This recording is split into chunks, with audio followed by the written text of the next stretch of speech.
ఇక్కడి నుంచి ఇప్పటి వరకు చాలా అంశాలకు సంబంధించి తెలియజేశారు. మాట్లాడాల్సినటువంటి వక్తలు చాలా మంది ఉన్నారు. నేనే మీ దగ్గరికి వస్తాను. ఒక్కొక్కరు ఒక్కొక్క నిమిషానికి మించి మాట్లాడకుండా మీరందరూ కూడా ఒక్కొక్కరు ఒక్కొక్క నిమిషం మీరు ఏం సబ్జెక్ట్ ఒకరు మాట్లాడినటువంటి సబ్జెక్టు మరొకరు మాట్లాడకుండా మీరందరూ మాట్లాడాల్సిందిగా కోరుతున్నాను. ఎవరెవరైతే మాట్లాడతారో ఒకవైపు నుంచి వస్తాను. ఒక 1 2 3 4 5 6 ఇది పద్ధతి. లేదా లేడీస్ ఫస్ట్ కాబట్టి 1 2 ఓకే డన్. వస్తున్నాను మీ దగ్గరికి వస్తాను. మీరందరూ సభ మీద కూర్చున్నారు కాబట్టి మీకు కొంచెం ఎక్కువ బాధ్యతలు ఉన్నాయి. మీకు ఎక్కువ అప్పు చెప్తాను. రైట్, చెప్పండి అమ్మా. ఇద్దరు ఎవరు మాట్లాడతారు? నమస్కారం అండి. ముఖ్యంగా ఈరోజు మీరు చేపట్టిన ఈ కార్యక్రమంలో నేను మా తంబళ్లపల్లి నియోజకవర్గం తరఫున తెలుగుదేశం పార్టీ ఆర్గనైజింగ్ సెక్రటరీగా నా వంతు బాధ్యతగా అక్కడ జరిగినటువంటి అరాచకాన్ని ప్రజల ముందు ఉంచాలనే ఉద్దేశంతో నేను ఇక్కడికి రావడం జరిగింది. ముఖ్యంగా అక్కడ మా బి కొత్తకోటకు సంబంధించి దేవాలయాలకు సంబంధించి ప్రజలు ఇచ్చినటువంటి ఆస్తులు ఒక 4 దేవాలయాలకి 100 ఎకరాల పైన ఉండాలి. మరి 100 ఎకరాల పైన ఉన్న ఆ ఆస్తులని దాంట్లో చెన్నకేశవ స్వామి దేవాలయానికి సంబంధించినటువంటి ఆస్తిని 23 ఎకరాల 84 సెంట్లని మరి ఎటువంటి పర్మిషన్ మరి మామూలుగా మనం ఒకరి నుంచి ఒకరు ఏదైనా వేరే శాఖకో వేరే వాళ్ళకి మనం లీజ్కి ఇస్తేనో మన కమిషనర్ నుంచి లీజ్ తెచ్చుకోవాల్సినటువంటి పరిస్థితి ఉండదు.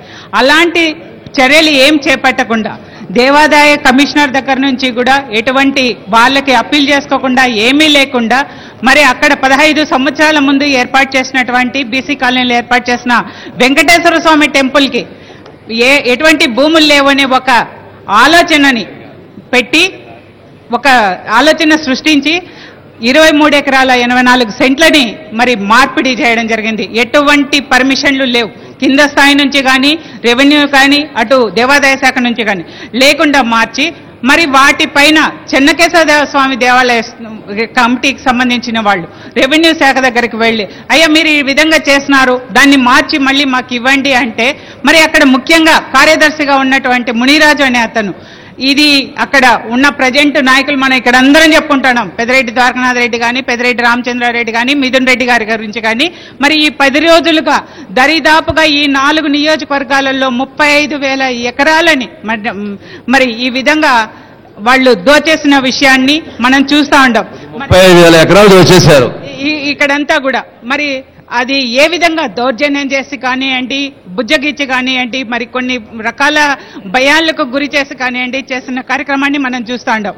మరి అదే కోవలో ఈ రోజు ఆ 20 ఎకరాలు కూడాను 23 ఎకరాలు కూడాను మంచి ప్రైమ్ ప్రాపర్టీ అండి. కొత్త ఉంటుందండి.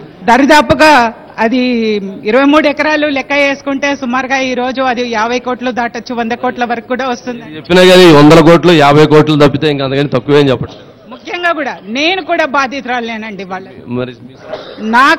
నాకు సంబంధించి మరి బి కొత్తకోటలో బస్ స్టాండ్లో మెయిన్ బస్ స్టాండ్లో 495 సర్వే నెంబర్లో సార్ 1 కోట్లకు విలువ చేసేటటువంటి ఆస్తి.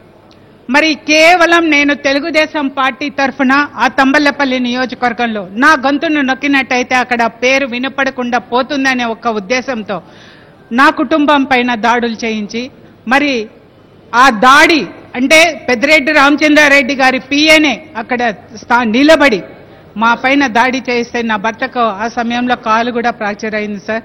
మరి ఈ విషయాన్ని అప్పుడు ఉన్నటువంటి డిపార్ట్మెంట్ వాళ్ళు కూడా దొమ్మి కేసు కింద కట్టడం జరిగిందండి.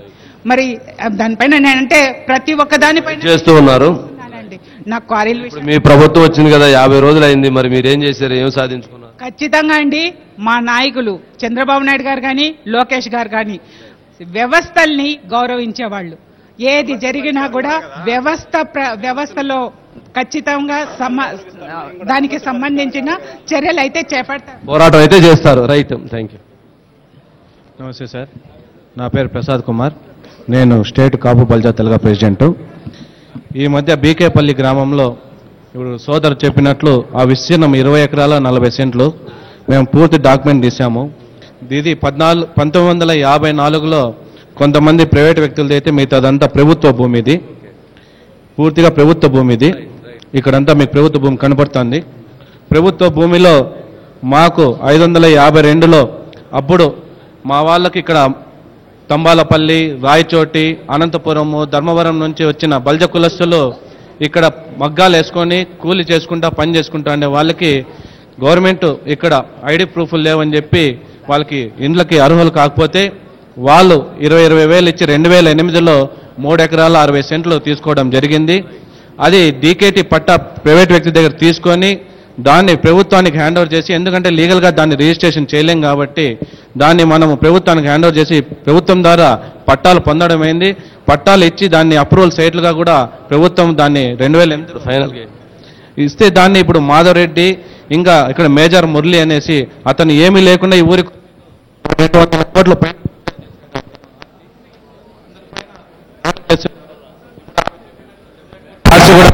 ఒకప్పుడు అది పక్కన చెక్ డ్యామ్ ఉంది, ఆ చెక్ డ్యామ్ను కూడా ఆక్యుపై చేశారు.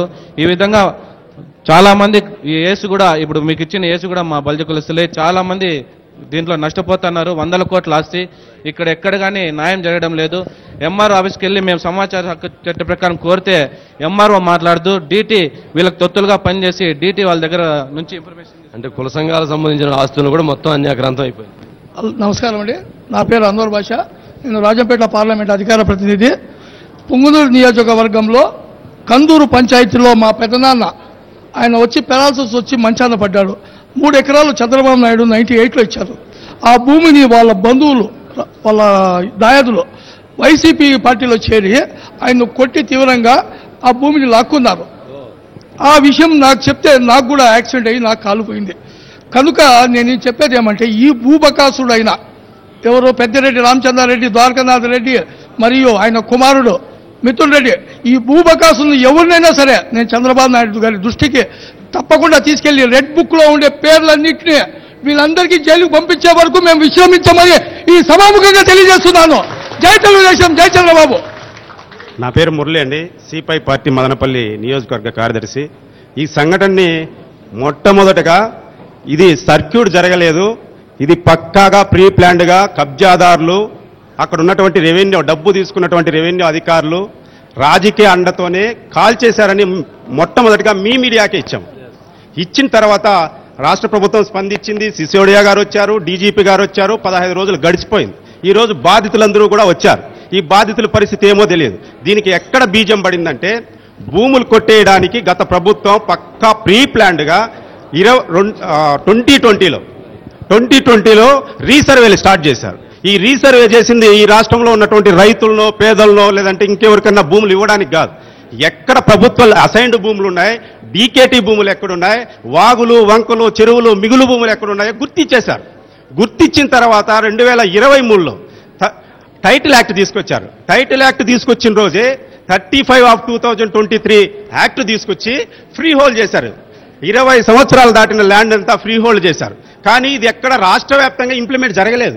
ఎక్కడైతే వైఎస్ఆర్ పార్టీ అధికారంలో బలంగా ఉన్నటువంటి నాయకులు ఉన్నారో వాళ్ళు 1 వీక్లో దాన్ని ఫ్రీ హోల్డ్ చేశారు, కన్వర్షన్ చేశారు, వాటిని రిజిస్ట్రేషన్ కూడా చేశారు. అంటే ఎవడైతే పేదోడు డీకేటీ పట్టా ఉందో, ఎవరికైతే అసైన్ భూమి ఉందో వాళ్ళ దగ్గర నుంచి అధికారికంగా లాగేసుకున్నారు.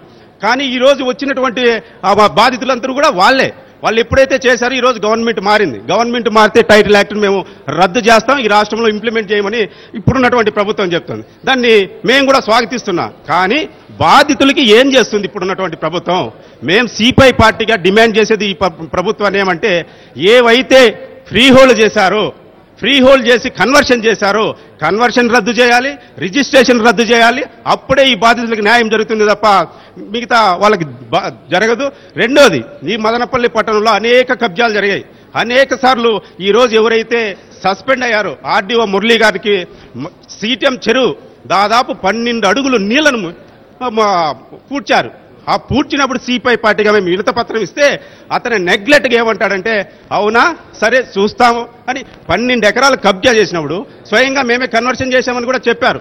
ఈ మదనపల్లిలో కబ్జాలు జరుగుతుంటే రెవెన్యూ అధికారులు సహకరిస్తున్నారు. కన్వర్షన్ చేసినప్పుడు ఇదే అన్నమయ్య జిల్లా కలెక్టర్ గిరీశం గారు ఉన్నారు. ఈ రోజు గిరీశం గారి పైన ఎక్కడ కానీ చర్చ లేదు. చేసింది కేవలం 3 అధికారులే.